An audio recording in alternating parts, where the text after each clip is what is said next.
Oh. Good morning, boys and girls, and welcome back to Tea Time with Mr. T. Now, we are going to start today off, like we always do, with our pinkies up, our cups up, and our salute. Bring it in, clink. Okay. I have a surprise for you, boys and girls. I have a special guest. A special guest? Would you please come on down? Mrs. Duck! How are you, Mrs. Duck? Well, I'm just great. How are you? I'm doing well. So, Mrs. Duck, I brought you on because I want my class to learn a little bit more about you. Because we don't know much about you. No? No. Well, what would you like to know? Well, Mrs. Duck, maybe, I don't know, where you from? Where I'm from. Yes, that's quite the story. Why not share?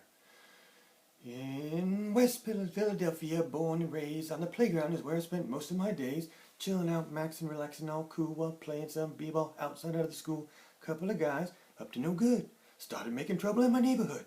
I got in one little fight, my mom got scared, said you're going to live with your auntie and uncle in Dixon. Alright, Miss Duck, thank you. It sounds very familiar, though. Can't quite. Mrs. Duck, did you by chance have a best friend named Jazz? Sure, he's the DJ, I'm the rapper. I thought so. Okay, Mrs. Duck, how about you go join the audience? We'll read our story, okay? Mrs. Duck, she's a character.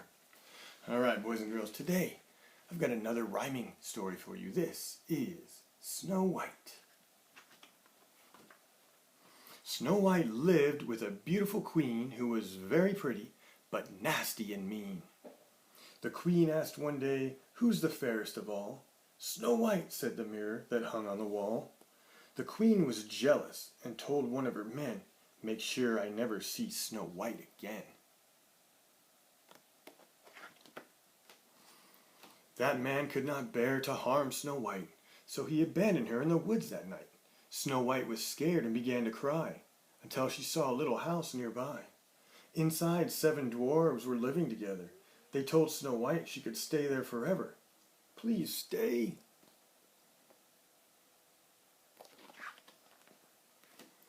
The queen was happy. She thought Snow White was dead. And to her grand mirror she proudly said, "Mirror, mirror, who's the fairest of all?" But the mirror replied, "Snow White," to her call. The queen was angry and worked out a plan. She said, "I'll kill her myself if I can."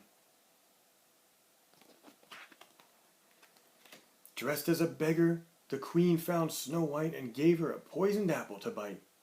Snow White ate the apple and fell to the ground. When the dwarfs found her, each one of them frowned. They thought their lovely Snow White was dead, so they kept her nearby in a beautiful bed. But in truth, she'd been poisoned with a magical spell. Only a true love's kiss could make Snow White well.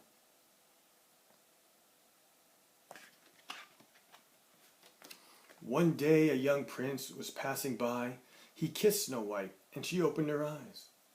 In marriage the prince took Snow White's hand, for she was the fairest in all the land. Okay, what did you think about that rhyming story? Snow White, right? You might have seen other versions or heard other versions. They vary a little bit, meaning that there's little things that are different, right? But the main story is pretty much the same. Real quick, who were the characters in this story? And what was the setting? Where did it happen? One of the places. It happened in a couple different places, didn't it? And finally, what happened at the beginning of the story? What happened in the middle of the story? And what happened at the end? Yeah, okay. So, boys and girls, I know this was a shorter tea time with Mr. T. I wanted to make sure that we got to talk to Mrs. Duck a little bit, and I hope that you got to know a little bit about her. And hey, Mrs. Duck, you back for a little bit? I just wanted to say, goodbye to the boys and girls. I'll see you very, very soon, boys and girls. Bye. Well, there goes Mrs. Duck. Boys and girls, I hope you have a wonderful day today. Please, please have some fun in between your schoolwork so that you don't get burnt out. Okay, we don't want you getting burnt out over there. You guys are doing an excellent job. Please take care, and I'll talk to you soon. Oh, can't forget, I got a toast. Pinky up, and clink. Bye.